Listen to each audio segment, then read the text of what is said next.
So let me start off by saying that I, 43 female, had cervical cancer when I was 28 years old. When our son was 6 weeks old, we found out that I had to have surgery that left me infertile.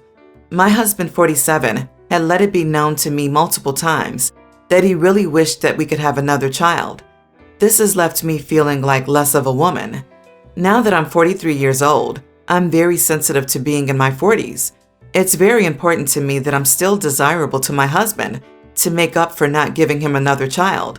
So I make sure that I stay in shape and follow strict beauty routines to preserve my youthful look for him. No heavy drinking, no smoking, lots of sunblock and moisturizer, along with other daily skin routines, exercising and eating healthy, etc. So this was before Global Issue. We were out with 3 other couples at a charity function cocktail party. We were having a conversation when one of our friends said something about a 70-year-old guy at the party with a date that looked like she was in her early 20s, which led to an amusing conversation about how some older men chase after the 18 to 20-year-olds. I lightheartedly quipped, "Those older men only go after 18 to 20-year-olds because they think those girls are inexperienced and they don't know any better." We all had a good chuckle. My husband then goes into Mr. Know-it-all mode and says, "Well, actually, biologically, it makes sense that older men go after the 18-year-olds because their bodies are more fertile and capable of having more children than a woman in her 30s or 40s. Our friends know my history with cancer and how I can't have children." I felt insulted and embarrassed. It made me feel old, barren, past my prime, and undesirable at that comment. It also reminded me of my inability to have children.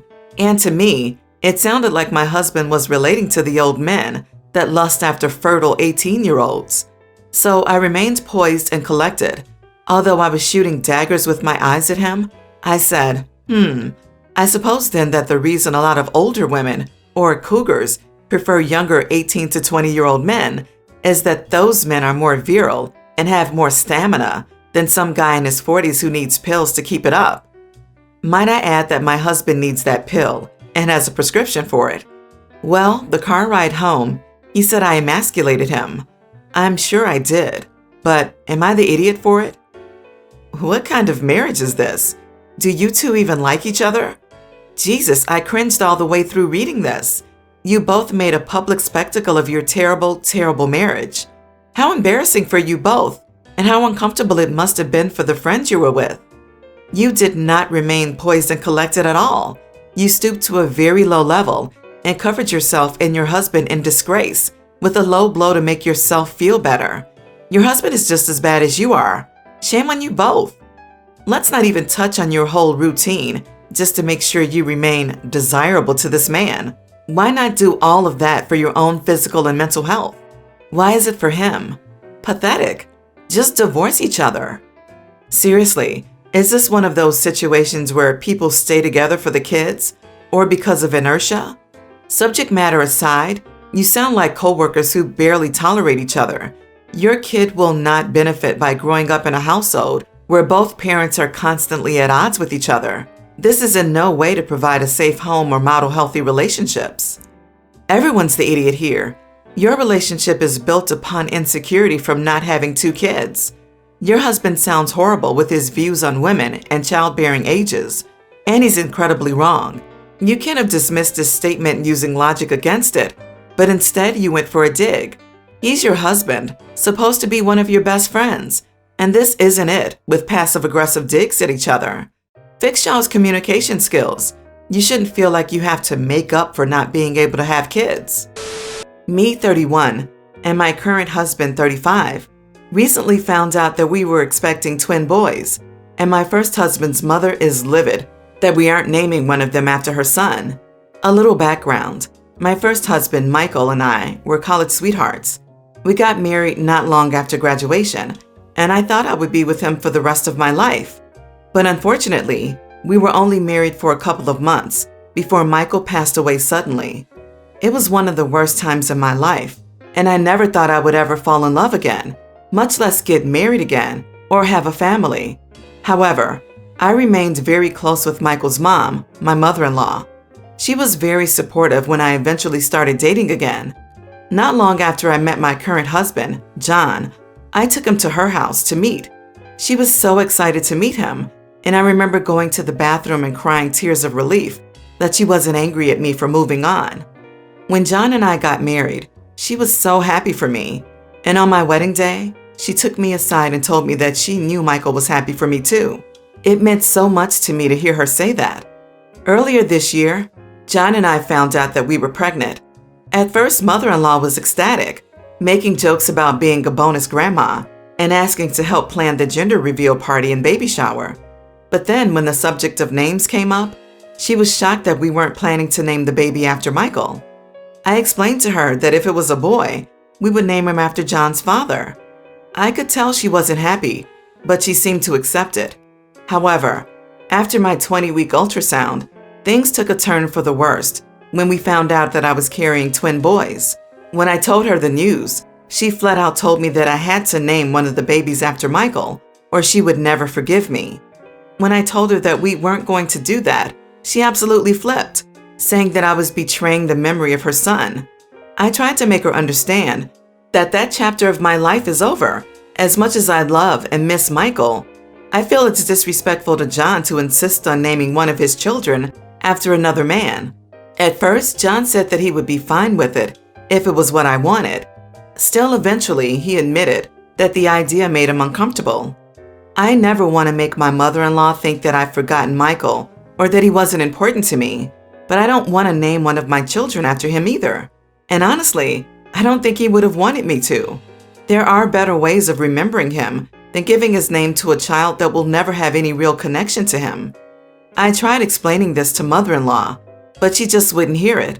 So instead, she told me she would never speak to me again if I didn't name one of the babies after her son. She's been a significant part of my life, and I don't want to lose her. But at the same time, I feel like she's giving me an unfair ultimatum. Am I the idiot? Not the idiot. It's great that you have maintained a great relationship with your late husband's mother. However, that doesn't change the fact that your kids have no connection to Michael. It would be unfair to your husband and to the kid. Does your name have a story? Oh, yeah. I was named after my mom's first husband. The names should be important to both of you, or at least have some logical meaning. It's not like you were in a poly relationship and one partner died. Also, where I live, it is said that it's bad luck to name a child specifically after someone dies. Not the idiot. She is giving you an unfair ultimatum. As difficult as this is for her to understand, those babies are yours and John's.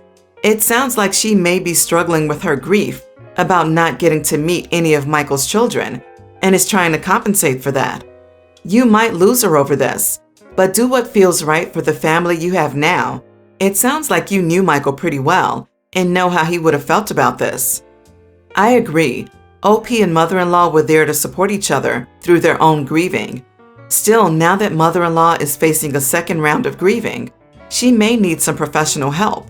Mother-in-law is definitely wrong, but there's no way she can see it for herself because of her grief.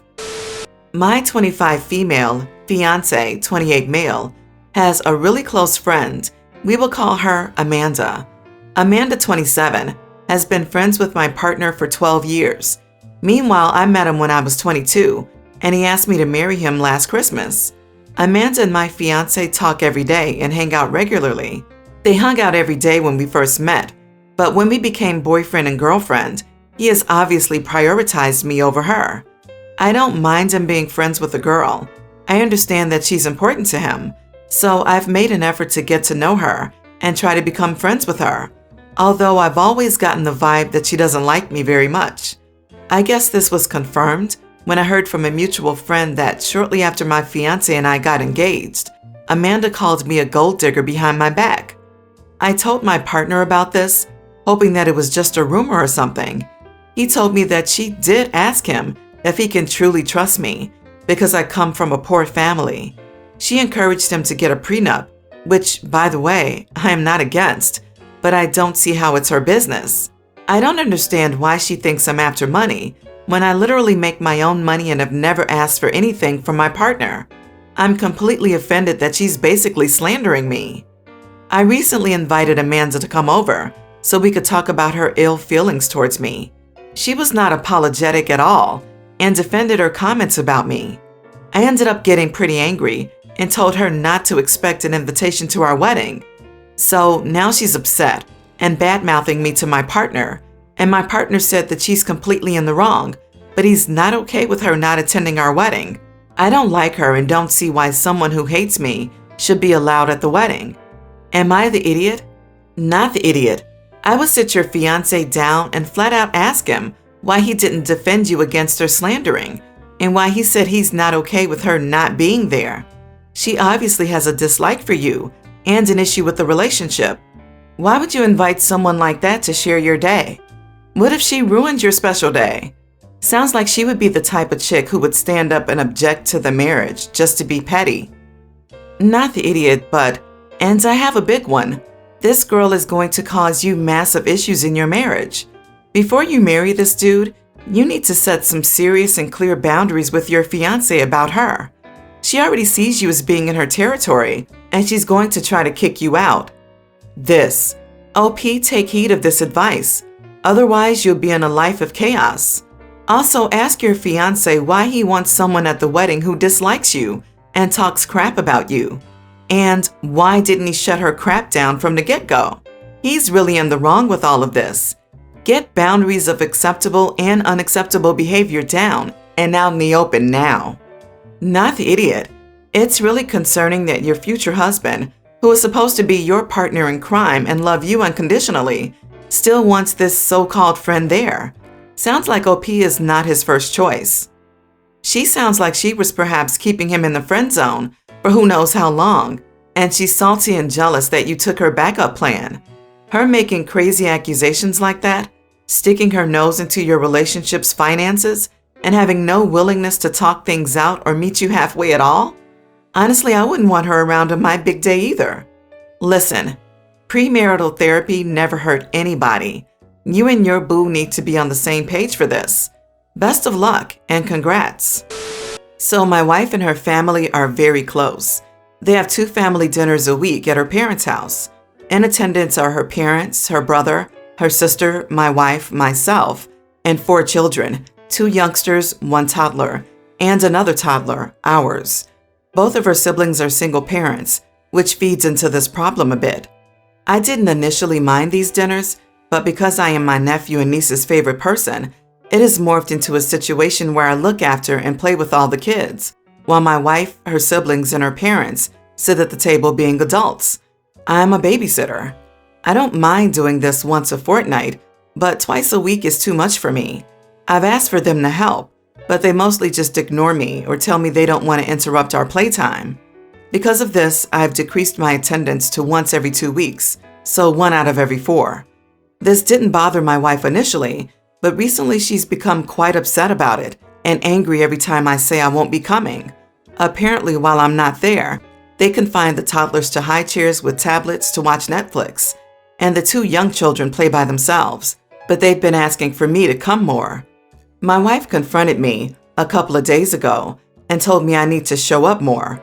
When I told her I didn't want to, she pushed and said I was an idiot for not coming. So I bluntly told her I was sick of feeling like a babysitter / the older child at the kids' table. I miss out on conversation with their family and feel like I'm being excluded because I'm the only partner there. I feel bad for not playing with my nieces and nephews more, but it's fairly exhausting keeping an eye on 4 kids at once. Respect to all parents with that many kids or more. She didn't take this well and has been angry at me since. So am I the idiot? Not the idiot. One of the main reasons she's mad is because she knows you're right, and she's angry with you for calling her and them out. It takes a while to learn this one sometimes. People can be angry because they're wrong, but they can be just as angry, if not more so, when the other person is 100% correct. I mean, even if he wasn't the default babysitter, twice a week is a lot. If my husband wanted me to see his family twice a week for dinner, I would laugh right in his face. That is a whole ton of nope. OP's wife is annoyed that the toddlers are stuck in high chairs watching Netflix. So yeah, she's mad OP is not coming and babysitting anymore because it's probably interrupting their conversation. Not the idiot. It's telling they mostly seem to notice your absence, because the kids are hassling them about it, yet they can't be bothered to step up to entertain the kids themselves or get paid babysitters if they really just want this to be adult time. And it's not like they can claim that they didn't know it bothered you because you tried to discuss a more equitable arrangement and they blew you off. If your wife wants you there, she needs to be willing to demonstrate she wants you there, not ditch you with the little ones to go do her own thing. Not the idiot. They basically strapped the toddlers down instead of parenting. Holy crap. Poor kids. Still not your fault though. You didn't make your in-laws into single parents who dump their kids on anyone they can for a break. Maybe you could keep your kid home so the more egregious neglect is halved. I'd point out that your wife is just like them. I, 19 female, have a boyfriend, 18, who always buys me stuff. He was given an inheritance. His father died when he was a young child, too young for him to remember. Since the inheritance, he buys a lot of crap, so he spends money on me too. I know it seems like I should be grateful, but I really don't like it. The reason is that his spending stresses me out, for one. But the major reason is that what he buys me is just so not me. It's the kind of stereotypical stuff you would see in a rom-com, like flowers, jewelry. I'm not like that at all. Quite the opposite, in fact. He also randomly bought me a sword. We were in this junk shop, like a shop filled with old collectibles and such, and there was this sword. He said something about it to me, like asking if I liked it, leading questions that made me think he wanted to buy me this sword. I was extremely clear. Don't buy me the sword. I hate the sword. It's over $200. I don't want it. The next gift I got from him? The sword. If you think the sword was about buying himself a gift but saying it was for me, I don't think so. He doesn't seem interested in the sword either. However, I feel like buying me stuff actually isn't about me at all. I feel like it's about him. I have no idea WTF the sword gift was about, but I think he buys the other romantic stuff because it makes him feel like a man, and I'm his girlfriend he does sweet things for. The other day he asked me which was my favorite stone. I wish I hadn't answered the question. He kind of caught me unaware, and I answered without thinking of the implication. A few seconds later I realized and said, "Don't buy me anything." I was firm. He got me another gift, some jewelry with my favorite stone on it. When he gave it to me, I got kind of angry. I didn't say thank you. I didn't pretend to like it. It wasn't the reaction he wanted. Now I kind of feel bad, like I should have been more grateful. Like surely I'm an idiot for getting so upset about my boyfriend buying me gifts. Am I the idiot? Definitely not the idiot. Honestly, my only question here is, do you actually like your boyfriend? Like in a serious way? Because it doesn't just sound like your boyfriend is reckless with money. It sounds like he doesn't see you at all. It sounds like he's more into the idea of showing off his girlfriend to other people than paying attention to who you are. Not the idiot. You're right. This is all about him. It does sound like he's following the instructions in cheesy rom-coms for how to be the perfect boyfriend and make your girlfriend fall in love with you, i.e. spoil her and give her lavish gifts, make lots of grand gestures, etc., instead of listening to his girlfriend about what makes her happy. He continually makes you very uncomfortable, but won't stop even after you have spelled this out for him because he is more invested in his image of a good boyfriend instead of being one to you. Not the idiot. Not at all. Your boyfriend doesn't take what you say into account and isn't good with boundaries. That's a lot of red flags. The man needs to go to therapy to talk about why he spends so carelessly and hard and why he doesn't listen to other people, especially his partner. Wildest best case scenario, your boyfriend's love language is gift giving and he's doing it very immaturely.